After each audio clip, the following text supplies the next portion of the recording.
महाराष्ट्र लोकांचे मत, लोकांचा विश्वास, आमची बातमी।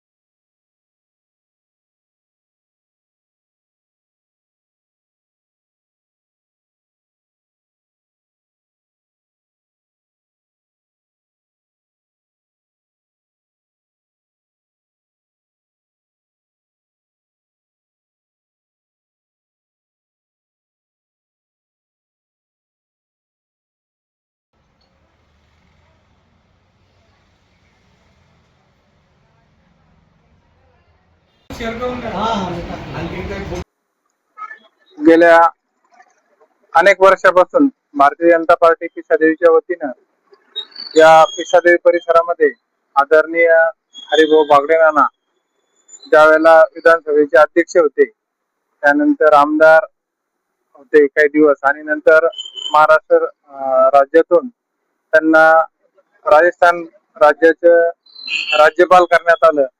तरी नानांचं प्रेम कायम या फुलंब्री मतदारसंघावर असतं, आपल्या जिल्ह्यावर असतं, आणि कार्यकर्तेही नानावर प्रेम करणारे आहे।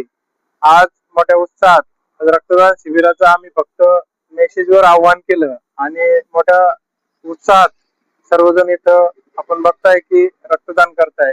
त्याचबरोबर आम्ही नानांच्या वाढदिवसानिमित्त गेल्या 5 तारखेपासून तर 17 तारखेपर्यंत दिव्यांग व्यक्ती, त्यानंतर निराधार महिला आणि संजय गांधी निराधार योजना ह्या योजनेचे फॉर्म सुद्धा भरून घेतले, आणि या लोकांनाही आम्ही भविष्यात आता 17 तारखेपर्यंत आज आम्ही ते अर्ज सगळे घेणार आहे, आणि लवकरच त्यांनाही पगार सुरू करण्याचं काम या आदरणीय नानांच्या वाढदिवसानिमित्त आम्ही हे कार्यक्रमाचं आयोजन केलं, आणि त्यालाही चांगला प्रतिसाद मिळत आहे।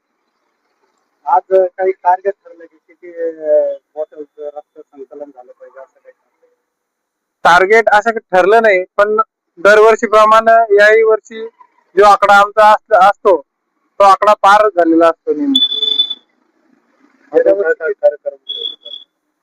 याच्या व्यतिरिक्त काय काय कार्यक्रम आता अलग अलग ठिकाणी वेगवेगळ्या ठिकाणी कार्यक्रम आहे। मार्केट कमिटीत कार्यक्रम आहे, संध्याकाळी चला हवा येऊ द्या कार्यक्रम आहे रामनगर मध्ये, क्रिस्टल गार्डन वरती, विविध ठिकाणी मतदारसंघामध्ये जिल्ह्यामध्ये वेगवेगळ्या प्रमाणात नानांच्या वाढदिवसानिमित्त उत्साहात कार्यकर्ते आम्ही सर्वजण हे कार्यक्रम साजरा करत असतो। आणि नानाचा वाढदिवस हे आमच्यासाठी नानांचा वाढदिवस नसून एक आमच्यासाठी सण, एक उत्साह असल्यासारखा आमच्या सर्व कार्यकर्त्यांमध्ये ती ऊर्जा आज आम्हाला येत असते। या निमित्ताने काय आव्हान करणार तुम्ही?